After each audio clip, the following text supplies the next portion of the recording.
I am just so excited to be filming my first vlog today. So welcome to my channel, and my name is Rochelle. I thought I would open my channel with something very personal to me. So we're going to be talking all about my hair and what I've been going through since the age of 15. So alopecia is a wider term for all different types of hair loss, and seborrheic dermatitis is a little like eczema, but it appears on the skin where there's a lot of oil producing.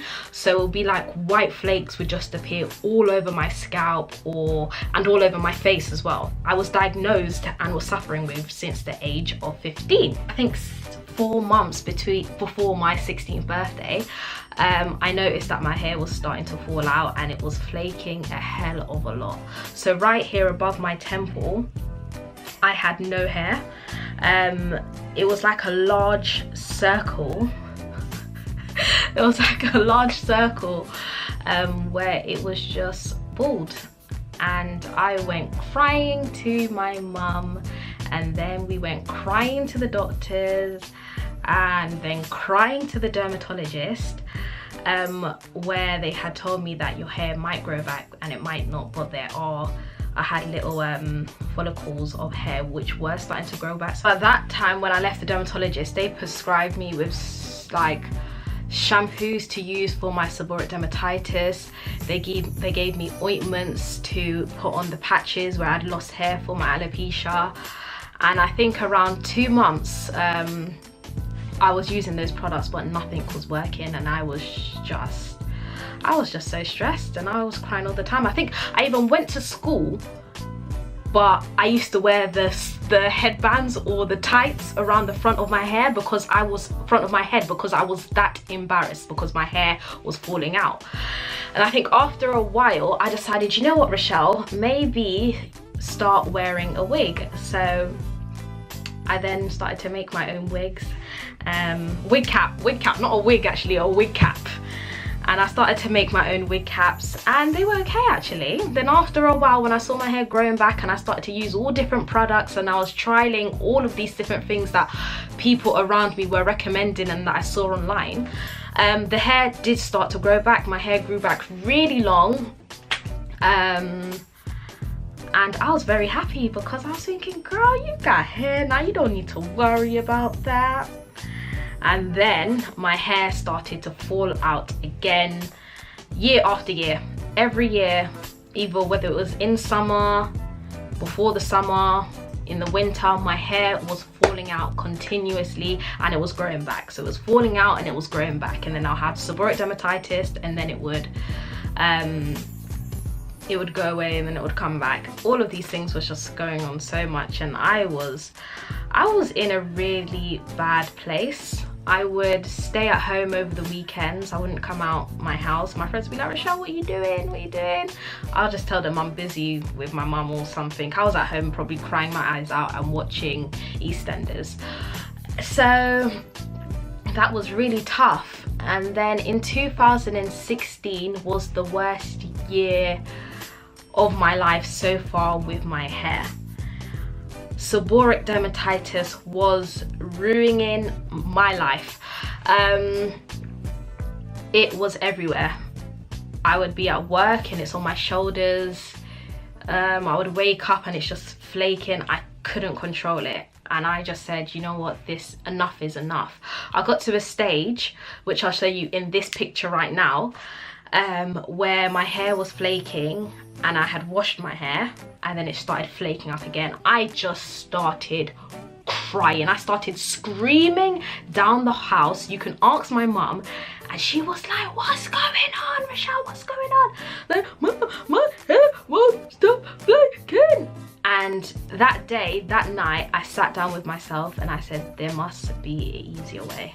There has to be something. If the products that the doctors had given me weren't working, the products that people had recommended me had stopped working, there must be an easier way for me to figure out this, can we call it disease? This problem that I had. So I sat down and I had contacted a trichologist who I went to see. So I went to see Stephanie, and she helped me, and she diagnosed me with seborrheic dermatitis again, and she had told me a couple of things that might be able to help me with getting rid of it. It would never, alopecia and seborrheic dermatitis will forever be in my life. That is it, but I know how to manage it. So she told me a couple of things to do, which I started to do.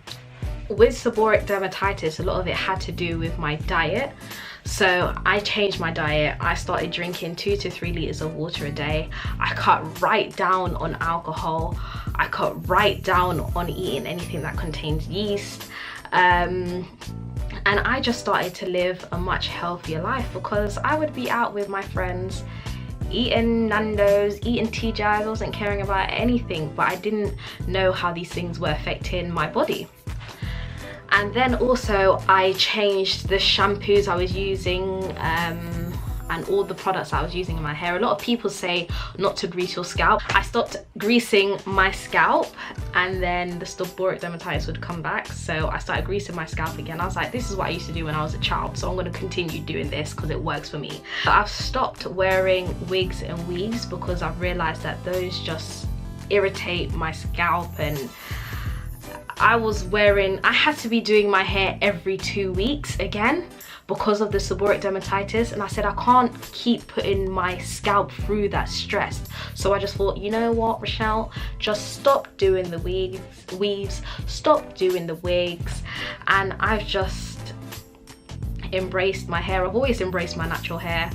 I've never permed my hair. I've just had problems with alopecia and seborrheic dermatitis, so I just thought enough is enough. I'll just have to work something out, whether it's doing my bandeau knots, doing my braids, these are loose Marley braids at the moment. I know people might be thinking, oh, but she's got braids in her hair.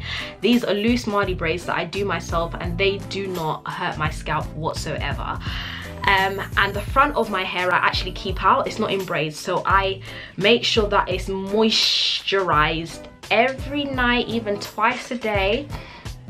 And so yeah, but this year 2017 has been amazing. It's been a good year for my scalp. So over my next vlogs I'll be talking more about what are my routines and what products I use now, because there's a lot of information to take in for anyone that does suffer with alopecia or that does suffer with seborrheic dermatitis. Everyone's body is different, and the way how they react to different products may not be the same for you.